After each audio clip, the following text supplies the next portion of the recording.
बोलिए रामायण मैया की जय। श्यावर रामचंद्र जी की जय। इनकी किशोर अवस्था है। ये सुंदरता के घर, सांवले और गोरे रंग के तथा सुख के धाम हैं। इनके अंग अंग पर करोड़ों अरबों कामदेवों को निछावर कर देना चाहिए। हे सखी, भला कहो तो ऐसा कौन शरीरधारी होगा जो इस रूप को देखकर मोहित न हो जाए। अर्थात यह रूप जड़ चेतन सबको मोहित करने वाला है। तब कोई दूसरी सखी प्रेम सहित कोमल वाणी से बोली, हे सयानी, मैंने जो सुना है उसे सुनो। ये दोनों राजकुमार महाराज दशरथ जी के पुत्र हैं। बाल राजहंसों का सा सुंदर जोड़ा है। ये मुनि विश्वामित्र जी के यज्ञ की रक्षा करने वाले हैं। इन्होंने युद्ध के मैदान में राक्षसों को मारा है।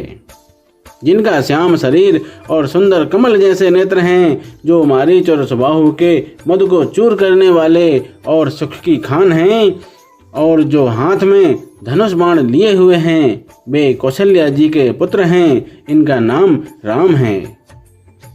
जिनका रंग गोरा और किशोर अवस्था है, और जो सुंदर वेश बनाए और हाथ में धनुष बाण लिए श्री राम जी के पीछे पीछे चल रहे हैं, वे इनके छोटे भाई हैं। उनका नाम लक्ष्मण है। हे सखी सुनो, उनकी माता सुमित्रा हैं। दोनों भाई ब्राह्मण विश्वामित्र जी का काम करके और रास्ते में मुनि गौतम की स्त्री अहिल्या का उद्धार करके यहाँ धनुष यज्ञ देखने आए हैं। यह सुनकर सब स्त्रियां प्रसन्न हुईं। श्री रामचंद्र जी की छवि देखकर कोई एक दूसरी सखी कहने लगी, यह वर जानकी के योग्य है।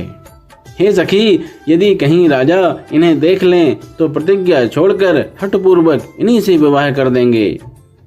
किसी ने कहा, राजा ने इन्हें पहचान लिया है और मुनि के सहित इनका आदर पूर्वक सम्मान किया है। परंतु हे सखी, राजा अपना प्रण नहीं छोड़ता। वह होनहार के वशीभूत होकर हठपूर्वक अविवेक का ही आश्रय लिए हुए हैं। प्रण पर अड़े रहने की मूर्खता नहीं छोड़ते। कोई कहती हैं, यदि विधाता भले हैं और सुना जाता है कि वे सबको उचित फल देते हैं, तो जानकी जी को यही वर मिलेगा। हे सखी, इसमें संदेह नहीं है। जो देव योग से ऐसा संयोग बन जाए तो हम सब लोग कृतार्थ हो जाएं। हे सखी, मेरे तो इसी से इतनी अधिक आतुरता हो रही है कि इसी नाते कभी ये यहाँ आवेंगे। नहीं तो विवाह ना हुआ तो हे सखी सुनो, हमको इनके दर्शन दुर्लभ हैं। यह संयोग तभी हो सकता है जब हमारे पूर्व जन्मों के बहुत पुण्य हों। दूसरी ने कहा, हे सखी, तुमने बहुत अच्छा कहा। इस विवाह से सभी का परम हित है। किसी ने कहा, शंकर जी का धनुष कठोर है और ये सांवले राजकुमार कोमल शरीर के बालक हैं। हे सयानी, सब असमंजस ही है। यह सुनकर दूसरी सखी कोमल वाणी से कहने लगी, हे सखी, इनके संबंध में कोई कोई ऐसा कहते हैं कि ये देखने में तो छोटे हैं, पर इनका प्रभाव बहुत बड़ा है। जिनके चरण कमलों की धूलि का स्पर्श पाकर अहिल्या तर गई, जिसने बड़ा भारी पाप किया था, वे क्या शिवजी का धनुष बिना तोड़े रहेंगे। इस विश्वास को भूलकर भी नहीं छोड़ना चाहिए। जिस ब्रह्मा ने सीता को संवार कर बड़ी चतुराई से रचा है, उसी ने विचार कर सांवला वन भी रच रखा है। उसके ये वचन सुनकर सब हर्षित हुई और कोमल वाणी से कहने लगी, ऐसा ही हो। सुंदर मुख और सुंदर नेत्रों वाली स्त्रियां समूह की समूह हृदय में हर्षित होकर फूल बरसा रही हैं। जहां जहां दोनों भाई जाते हैं, वहां वहां परम आनंद छा जाता है। दोनों भाई नगर के पूर्व की ओर आए गए, जहां धनुष यज्ञ के लिए रंगभूमि बनाई गई थी। बहुत लंबा चौड़ा सुंदर ढाला हुआ पक्का आंगन था, जिस पर सुंदर और निर्मल वेदी सजाई गई थी। चारों ओर सोने के बड़े बड़े मंच बने थे, जिन पर राजा लोग बैठेंगे। उनके पीछे समीप ही चारों ओर दूसरे मचानों का मंडलाकार घेरा सुशोभित था। वह कुछ ऊंचा था और सब प्रकार से सुंदर था। जहां जाकर नगर के लोग बैठेंगे, उन्हीं के पास विशाल एवं सुंदर सफेद मकान अनेक रंगों के बनाए गए हैं। जहाँ अपने अपने कुल के अनुसार सब स्त्रियां यथा योग्य जिसको जहाँ बैठना उचित है बैठकर देखेंगी। नगर के बालक कोमल वचन कह कहकर आदर पूर्वक प्रभु श्री रामचंद्र जी को यज्ञशाला की रचना दिखला रहे हैं।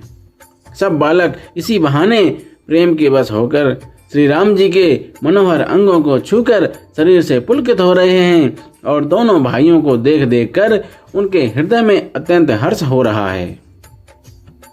श्री रामचंद्र जी ने सब बालकों को प्रेम के वश जानकर यज्ञ भूमि के स्थानों की प्रेम पूर्वक प्रशंसा की।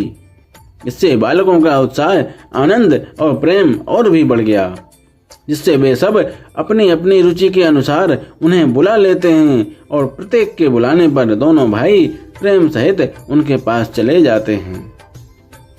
कोमल, मधुर और मनोहर वचन कहकर श्री राम जी अपने छोटे भाई लक्ष्मण को यज्ञ भूमि की रचना दिखलाते हैं, जिनकी आज्ञा पाकर माया लब निमेष पलक गिरने के चौथाई समय में ब्रह्मांडों के समूह रच डालती है। वहीं दीनों पर दया करने वाले श्री राम जी भक्ति के कारण धनुष यज्ञशाला को चकित होकर आश्चर्य के साथ देख रहे हैं। इस प्रकार सब कौतुक विचित्र रचना देखकर वे गुरु के पास चले। देर हुई जानकर उनके मन में डर है। जिनके भय से डर को भी डर लगता है, वही प्रभु भजन का प्रभाव, जिसके कारण ऐसे महान प्रभु भी भय का नाट्य करते हैं, दिखला रहे हैं। उन्होंने कोमल, मधुर और सुंदर बातें कहकर बालकों को जबरदस्ती विदा किया। फिर भय, प्रेम, विनय और बड़े संकोच के साथ दोनों भाई गुरु के चरण कमलों में सिर नवाकर आज्ञा पाकर बैठे। बोलिए रामायण मैया की जय।